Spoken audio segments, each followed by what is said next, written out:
حاتم تائی کی بیٹی قیدی ہو کے آئی، جب اس کے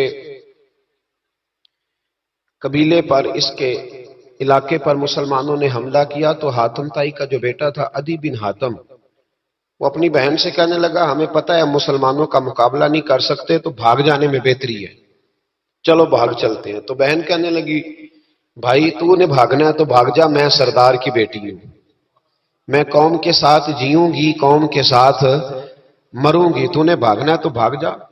عدی بھاگ گئے ڈر کے۔ یہ خاتون جو تھی ان کو گرفتار کر لیا مسلمان عورتوں نے، تو کہ یہ تلوار لے کے آئی تھی لڑنے کے۔ ابن اسحاق ابن حشام دونوں کتابوں میں روایت موجود ہے۔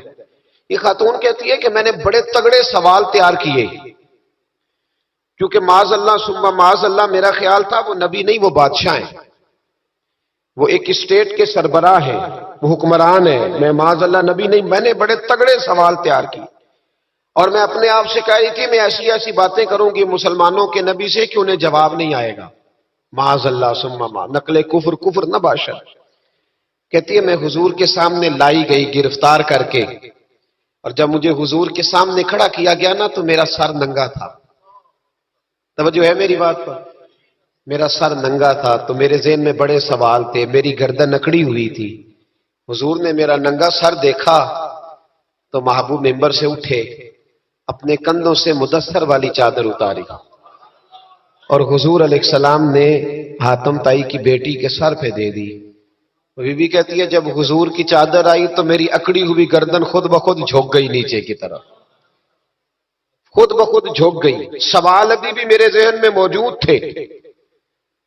اتنے میں ایک صحابی حضور کی بارگاہ میں آئے اور عرض کرنے لگے یا رسول اللہ صلی اللہ علیہ وسلم یہ کافر کی بیٹی ہے، مشرک نجس ہوتا ہے، تو میں اپنی چادر نہ دے دوں، آپ اپنی لے لے، کافر کی بیٹی ہے۔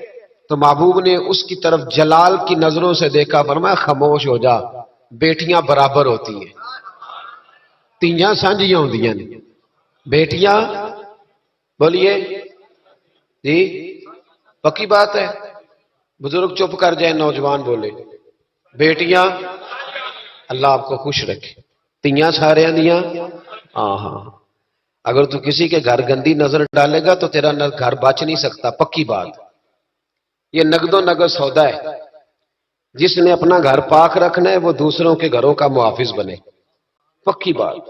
بیٹیاں خبردار خبردار کسی کی بچی کی عزت سے کھیلنے کی کوشش نہ کرنا، ورنہ اللہ تبارک و تعالیٰ بڑی سخت سزا دے، بچو۔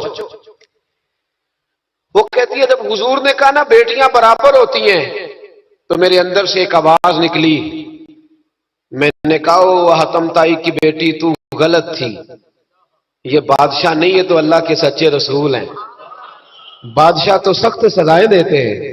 کہتے ہیں حضور میرے قریب آئے اور آ کے کہنے لگے تو سردار کی بیٹی ہے، تیرے باپ میں اچھی خصلتیں پائی جاتی تھی، بتا تیرے ساتھ کیا معاملہ کروں، کیا معاملہ، یہ حضور کی پسند ہے، کیا معاملہ کروں؟ تو کہنے لگی میں چاہتی ہوں مجھے آزاد کر دے۔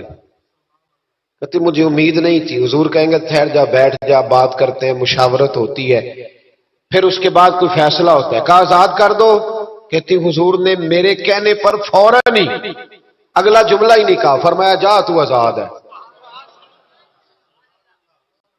کہتی ہے میں نے ایک جملہ اور کہا، میں نے کہا میں اکیلی نہیں جاؤں گی، سارا قافلہ آزاد کرو، اب تنگی یہ داماں پہ نہ جا اور بھی کچھ مانگ، ہے آج وہ ماہل باتا اور بھی کچھ مانگ۔